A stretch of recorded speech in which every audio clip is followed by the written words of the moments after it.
Alhamdulillahirabbil alamin wassalatu wassalamu ala Rasulillah. Senang sekali berjumpa di channel Donitan dan juga channel Gerham Malak Jakarta. Puja dan puji syukur kita panjatkan kehadirat Allah Subhanahu wa taala. Salawat dan salam semoga tercurah bagi junjungan kita Nabi Muhammad sallallahu alaihi wasallam. Alhamdulillah pada malam hari ini habis tarawih kita mau ngobrol-ngobrol ringan aja nih ya. Saya perkenalkan, di depan saya ini ada Yai Toya Bening ya. Toya Bening itu nama asli atau ini Yai? Apa namanya? Nama lakop. Nama lakop. Iya. Oke. Yai Toya Bening ini adalah sebenarnya salah seorang pendiri daripada Yayasan Pembina Mu'alafah Tauhid ya, Yai ya. Betul. Nah, yang di sebelah kanan Yai ini sepertinya udah nggak asing lagi. Ini yang sudah kemana-mana, Saudara Omar Al-Fariski. Alhamdulillah. Nih hari ini kita habis tarawih mau bincang-bincang apa nih Yai? Ada yang mau mengalir saja lah. Mengalir saja. Jadi ya ini sebenarnya tinggal di Surabaya, sedang ke Jakarta karena ada satu dan lain hal yang mau dibicarakan ya. Terus kita mau ngomongin kristologi nih ya ini. Boleh, boleh. Nah ini gara-gara ini nih saya jadi ngomongin kristologi nih. Ya kan? Nah tapi kan gini ya, bahwa visi dan misi Yayasan Pembina Mu'alafah Tauhid ini kan menempuh jalur kristologi ini kan dalam rangka karena kita kan memang masuk ke dalam jalur perang pemikiran ya. Selain daripada membina para mu'alaf, kita membantu orang-orang di luar Islam yang mau masuk Islam, kita bina. Juga kita menempuh jalur perang pemikiran. Perang pemikiran ini kan yang bisa kita lakukan di dalam rangka juga dakwah gitu ya. Dakwah yang mana dakwah kristologi ini juga bisa disebut dakwah tauhid ya. Karena dakwah kristologi ini juga dakwah yang mengajak orang untuk bertauhid, betul kan ya? Nah, jadi kira-kira apa ya yang mau kita perbincangkan nih hari ini nih? Silakan Yai, mungkin. Atau Yai ada yang mau dibahas gitu? Apa ya yang mau dibahas? Cuman saya lihat begini Ustaz ya.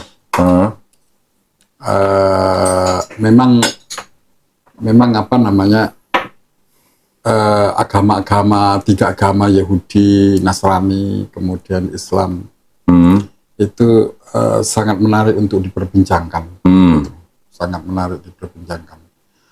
Dan ketiga agama itu ada berkaitan, sangat erat berkaitan, sangat. Tetapi apa namanya? Meskipun demikian ada itu Ustaz, ada apa namanya, ada banyak kesamaan. Cuman kayaknya yang paling bahagia dari ketiga agama, Kristen, Yahudi, Kristen dan Islam, itu yang paling bahagia itu Kristen Ustaz. Kenapa tuh ya bahagianya? Karena Kristen punya beda ya, kalau Tuhannya orang Yahudi sama Islam itu ada banyak kesamaan. Bahkan orang Yahudi menyatakan, rabi-rabi Yahudi itu menyatakan dia bisa beribadah ke masjid tapi tidak bisa beribadah ke gereja. Mengakui bahwa Tuhannya umat Islam itu sama. Nah, cuman dia tidak mengakui kerasulan kenabian Muhammad SAW itu saja.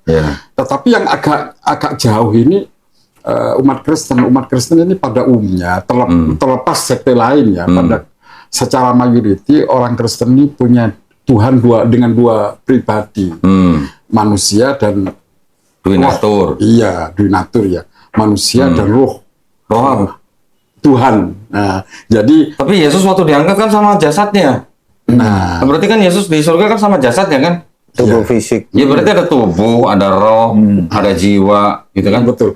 Terlepas dari semua itu kan memang Ustaz, apa memang sepertinya apa namanya, persoalan ketuhanan Kristen ini tidak selesai sampai 21 abad sampai sekarang. Nah, kita bicara mayoriti yang jelas Tuhannya Kristen itu manusia dan Tuhan. Nah, duinatur. Iya, jadi menurut Yai karena orang Kristen Tuhannya duinatur, jadi orang Kristen yang paling bahagia. Iya.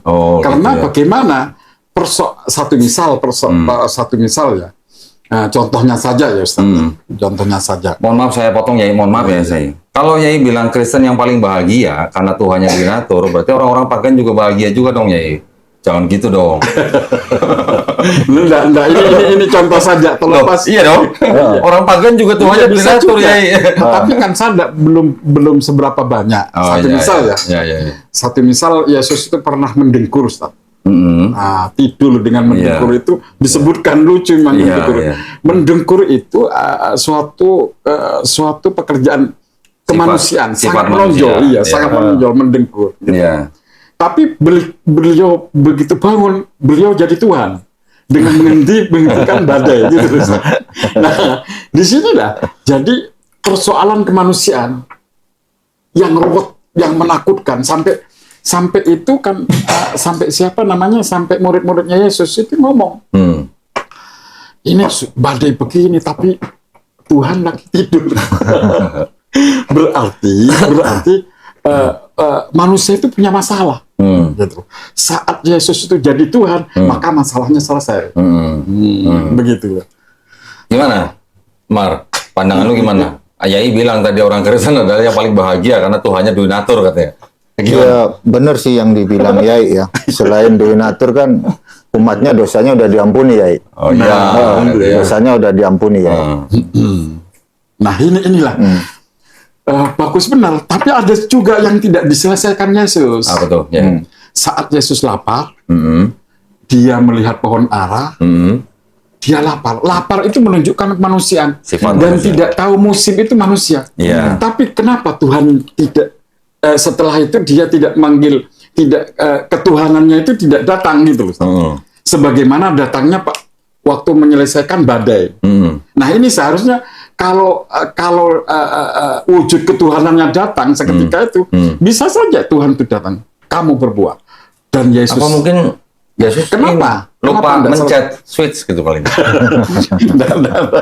Nggak boleh begitu. Lo kan Yesus pada waktu dia nggak tahu pohon ara itu sedang tidak musim, dia nggak tahu, berarti kan keilahiannya lagi nggak ada di dalam diri dia.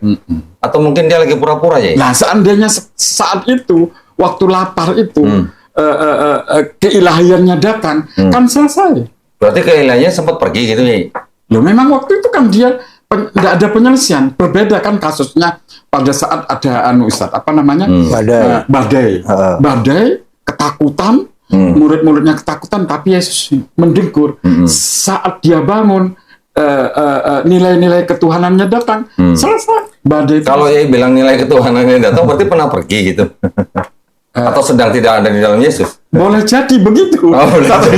Tapi karena ini. Karena itulah saya nyatakan orang Kristen itu enak. Tidak ada suatu persoalan di dunia saat Tuhan itu hadir, maka selesai.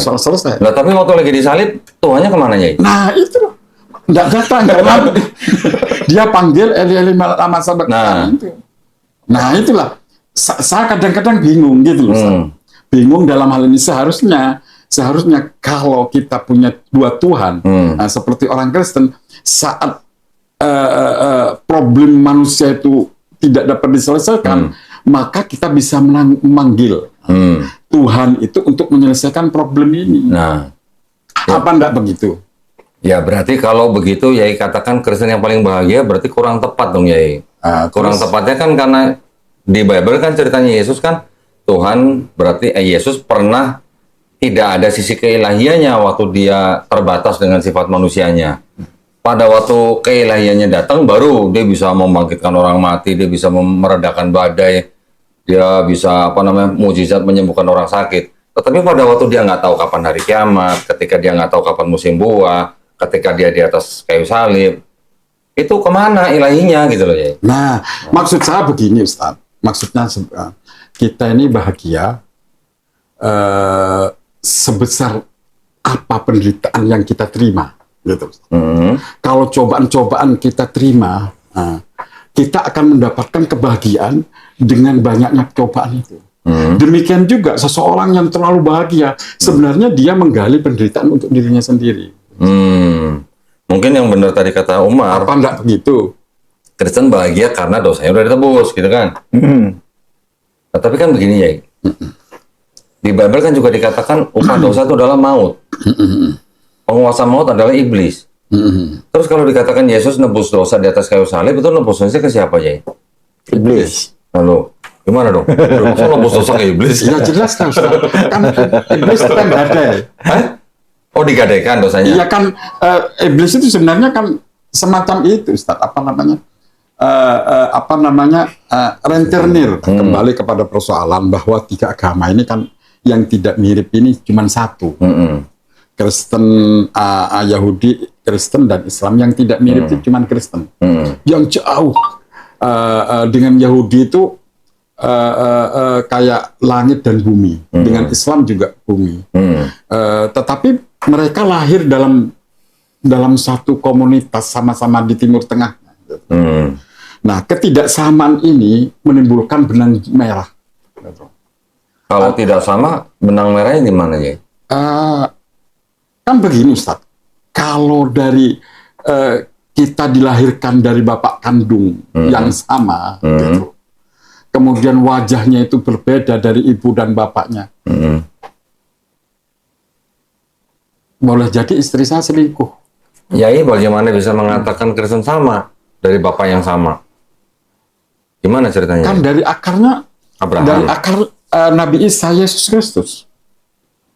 Isa kan udah di udah di tahun Masehi. Tapi maksud Yai dari bapak yang sama tuh dari bapak Abraham maksudnya. Dari Abraham, kemudian dari Yesus mengadopsi dari kitab yang Taurat itu. Nah, kira-kira kalau menurut Yai, Nabi Abraham itu kalau tahu sekarang ada Trinitas itu dia bakal nangis guling-guling di lantai nggak ya? Ya jelas nggak mau terima lah Ustaz. Ya maksudnya dia bakal nangis dong. Iya, nggak mau. Ya jelas tolak lah. Kira-kira kalau dari sisi Yudaisme, apakah Abraham itu pernah mengajarkan Tuhan itu punya beberapa pribadi? Nggak pernah. Nggak pernah. Tapi orang Kristen kan bilang di Kejadian 18 ayat 1 tuh. Tuhan menampakkan diri gitu kan. Ada 3 manusia katanya. Nah, kata orang Kristen itulah Trinitas. Trinitas. Gitu. Gimana pandangan dari Judaisme? Ya kalau dari Judaism nggak bisa diterima aku. Kenapa? Nah, itu 3 manusia itu? Iya itu Siapa? kalau di Judaism yang di Kejadian kan itu, Bu. Iya, Itu Kejadian yang 18. tiga manusia itu kalau menurut literaturnya mereka itu malaikat. Nah, malaikat Malaikat. Rafael, Gabriel, Rafael, dan Gabriel, Mikael. gitu kan. Nah, itu kan menurut orang Kristen kan tuh, Tuhan aja bisa menjadi manusia gitu. 3 manusia lagi gitu kan. Tapi mereka lupa, mereka tidak baca sampai Kejadian 19, betul kan? Itulah bedanya ya. Jadi maksud saya, dari Abraham atau kita kenal dengan Nabi Ibrahim alaihissalam tidak pernah mengajarkan Tuhan itu bisa menjadi manusia dan tidak punya lebih dari satu pribadi. Sedangkan yang terjadi di dalam Kristen kan orang Kristen mempercayai bahwa Tuhan itu mempunyai lebih dari satu pribadi, ya Kristen utama maksudnya, Kristen mainstream, dan dia bisa menjadi manusia. Sedangkan orang-orang yang percaya bahwa Tuhan yang sampai paling tinggi sekalipun bisa jadi manusia atau bisa punya anak manusia kan itu kan orang-orang pagan ya. Gimana? Betul. Makanya tadi saya protes sama Yai. Kalau Yai bilang yang bahagia orang Kristen, orang pagan juga harus bahagia, Tuhannya donatur nanti. Maksudnya begini Ustaz. Kebahagiaan itu ada tanda kutip. Oh, tanda kutip. Ya, bahwa orang yang terlalu bahagia, euforia terhadap sesuatu, imajinasi yang berlebihan, sebenarnya dia membangun penderitaannya untuk dirinya sendiri. Oke, ya. Berarti Kristen berdiri di atas penderitaan orang lain. Ya? Penderitaan Yesus sebenarnya.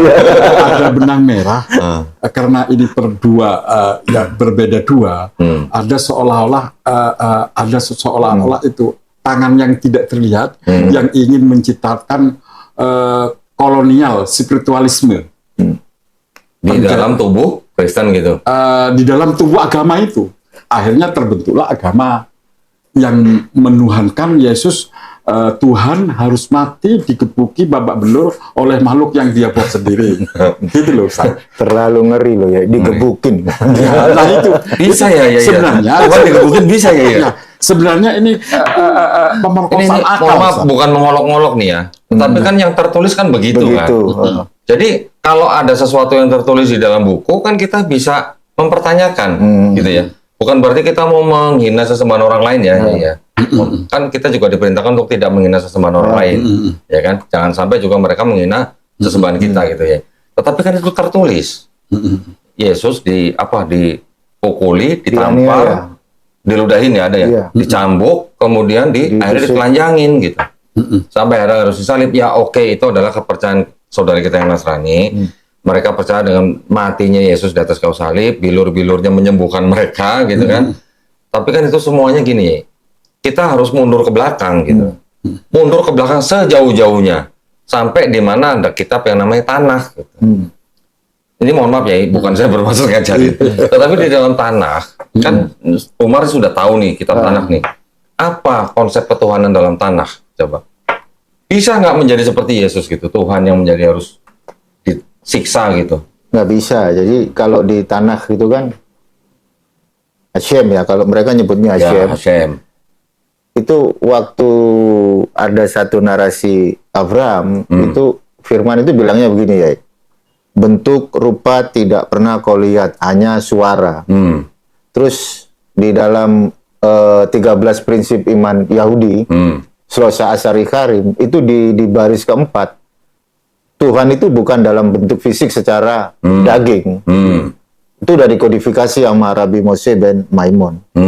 Jadi nggak ada istilah yang mengajarkan bahwa Sang Pencipta itu dia berinkarnasi menjadi daging, nggak ada. Tapi kalau ada Tuhan yang berinkarnasi menjadi daging, itu sudah masuk ke dalam Avodazara, penyembahan berhala. Itu maksud saya. Nah, ini begini Ustaz. Hal ini bisa terjadi. Tuhan harus mati di kayu salib dengan cara disiksa, digebuki oleh makhluk yang Dia ciptakan tadi. Ini adalah perbuatan pemerkosaan akal. Dan orang yang memperkosa akal itu bahagia, Ustaz. Kayak orang gila gitu. Tolong diulangi. Lah iya, pemerkosaan akal kan bisa bahagia. Oh iya. Satu misal ya. Saya punya hutang 1 miliar. Nah, bisa saya nggak mikir uang 1 miliar itu kalau saya minum.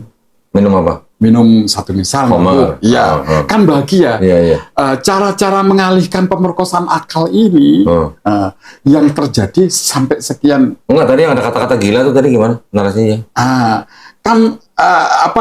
Orang yang berpikir kayak orang gila, kayak orang tidak berakal, mengesampingkan kaidah-kaidah akal sehat, kan juga bahagia. Oh, gitu. Tapi bukan berarti sebenarnya kebahagiaan itu membangun jurang untuk.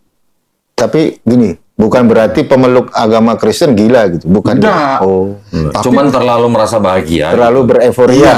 Nah, kenapa demikian? Ada sebuah ayat, Ustaz, ada sebuah ayat di dalam Al-Quran itu. Bukan sebuah ayat, ya banyak ayat, di mana orang masuk neraka itu adalah karena dia tidak menggunakan akalnya. Gitu loh. Bahkan Yai sendiri yang pernah bilang dulu, di Quran itu oon itu haram kan? Nah itulah.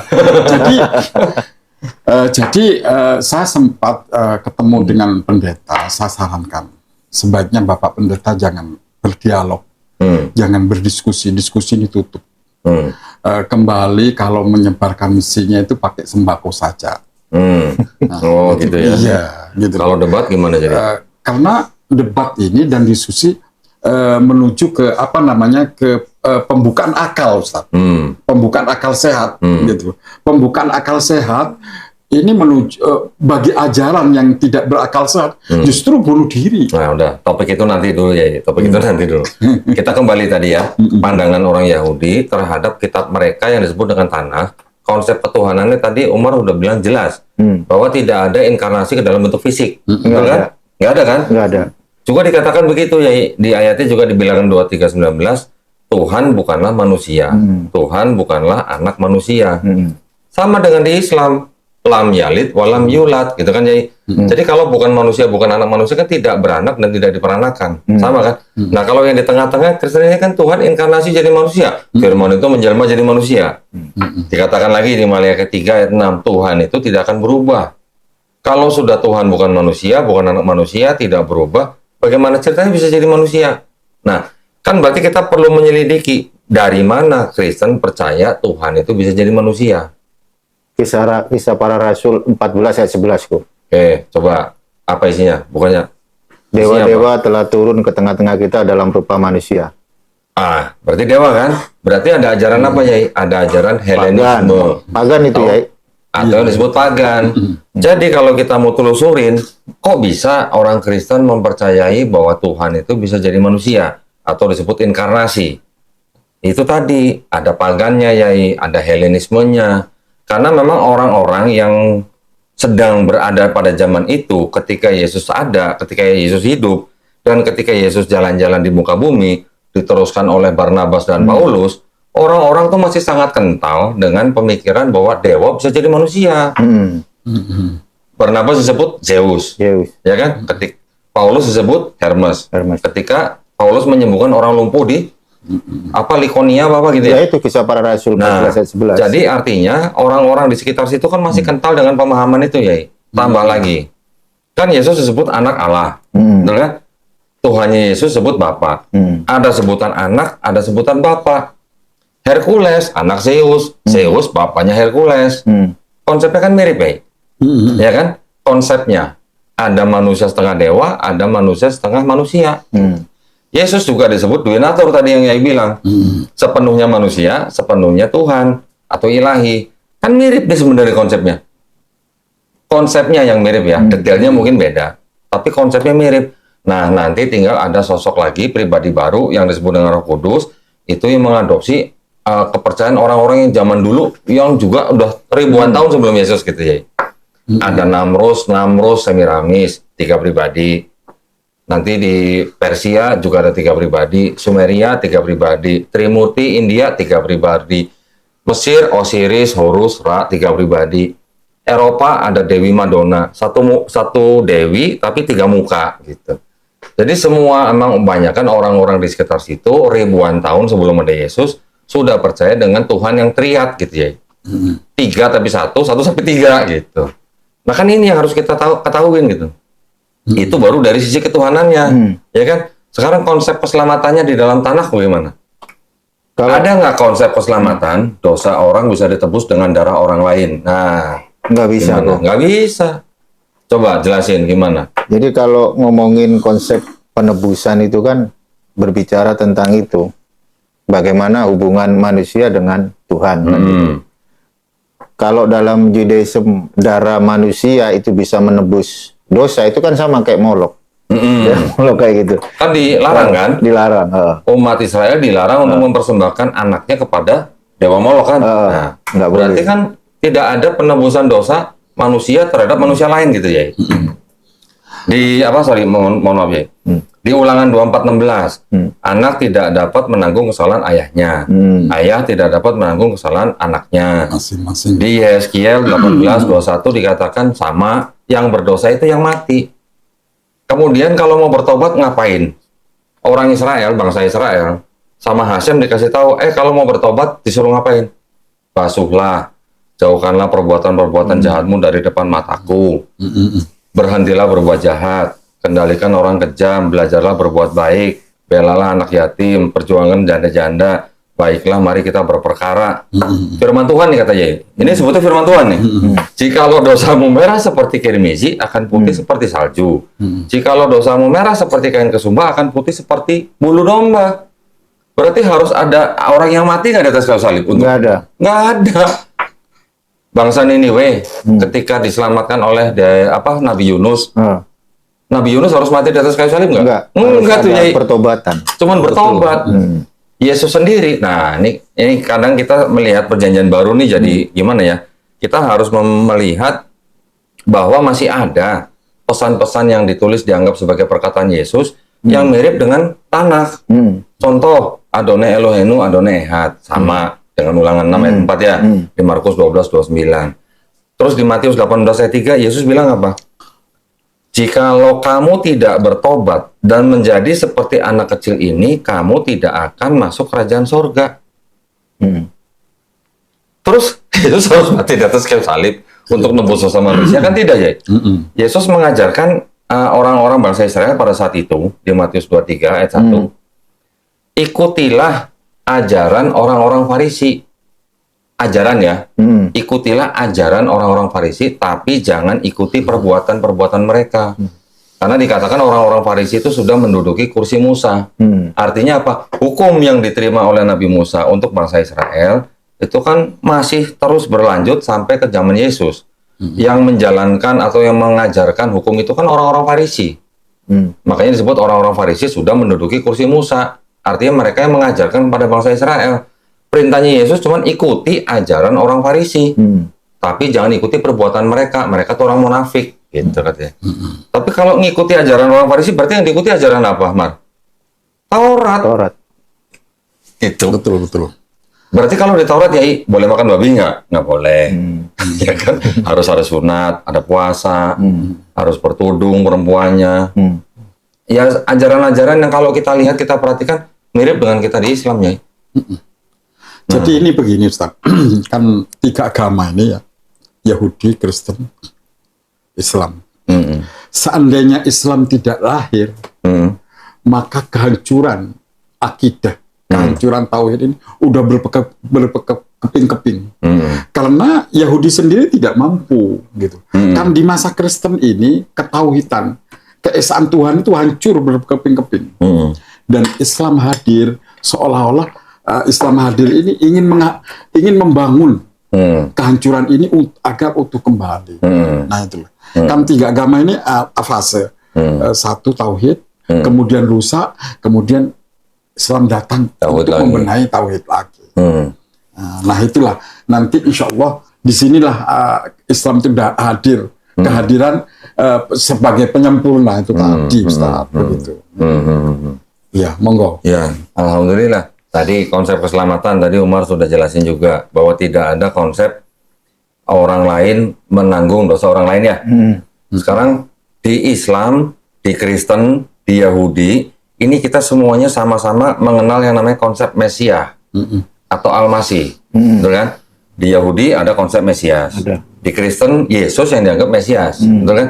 Di Islam Isa disebut Al-Masih, tetapi konsep Al-Masih yang di Islam ini kan berbeda dengan konsep Al-Masih Kristus yang di Kristen dan Mesias yang di Yahudi. Ada perbedaan sedikit lah, walaupun artinya sama-sama mengusap atau mengurapi ya, kurang lebih seperti itulah. Tetapi apakah sekarang pertanyaannya, apakah konsep Mesias yang di Yahudi sama dengan konsep Mesias yang di Kristen? Nah, coba. Beda. Nah, bedanya di mana? Kalau di Judaism itu kan itu ya harus dari klan Yehuda. Ya, turun sampai tunas Isai. Itu harus ada darah dari pihak ayah. Kalau ibu kan keyahudian. Ya. Sementara dari pihak ayah. Sementara Yesus itu kan dia nggak ada dia punya darah dari Raja Daud kan. Anak adopsi Yusuf. Sementara dalam ajaran Judaism itu misal kalau saya diadopsi gitu ya sama orang yang berketurunan Levi, saya nggak bisa jadi imam. Nggak bisa kan? Nggak bisa kan? Nggak bisa disebut suku Levi kan? Nggak bisa. Kalau adopsi kan? Kalau adopsi nggak bisa. Sedangkan Yesus kan bukan anak kandungnya Yusuf. Yesus kan anak adopsinya Yusuf. Bisa nggak sama orang Yahudi dianggap Yesus sebagai suku Yehuda? Nggak bisa. Nggak bisa. Itu. Tapi kalau keyahudian iya. Keyahudian ya betul dari sisi ibunya. Dari sisi ibunya. Itu dari sisi keturunan. Belum lagi nanti disebut harus tunas Isai. Betul? Tunas Isai berarti melalui Daud. Nah, dari Daud harus melalui anak siapa? Kan Daud punya anak Salomo, Nathan gitu kan. Yang mana yang harus disebut dengan Mesias dalam konsep Yudaisme? Yang Salomo, Yai. Harus anak Daud, harus anak Salomo atau keturunan Salomo. Nah, Yesus keturunan Salomo bukan? Nathan. Bukan. Iya, keturunan Nathan. Bukan juga. Nathan yang di Lukas maksudnya. Iya. Tapi kan itu kan Salah kutip. kalau yang di Matius ya itu kan juga adopsinya Yusuf. Kan begini Ustadz ya, khilafah, kekuasaan politik, itu kan harus dipegang dari keturunan Yahuda. Nah, di Kejadian 49 ayat 10 kok dibatasi gitu Ustaz. 49 itu kalau nggak salah yang menyebut semacam kayak sifat-sifat binatang kepada suku-suku Yahudi ya? Enggak. Coba. Saya itu. Bentar, Kejadian 49. Yang Benyamin, keturunan Benyamin disebut seperti anjing liar, gitu kan? Nah, ayat 10 itu tongkat kerajaan tidak beranjak dari Yehuda, ataupun lambang pemerintahan dari antara kakinya sampai dia datang yang berhak atasnya, maka kepadanya akan takluk bangsa-bangsa. Iya, ini kan Yehuda ya. Yehuda itu kan berarti kan anak keempat ya daripada Nabi Yakub. Maksudnya gini Ustaz, tongkat kerajaan khilafah.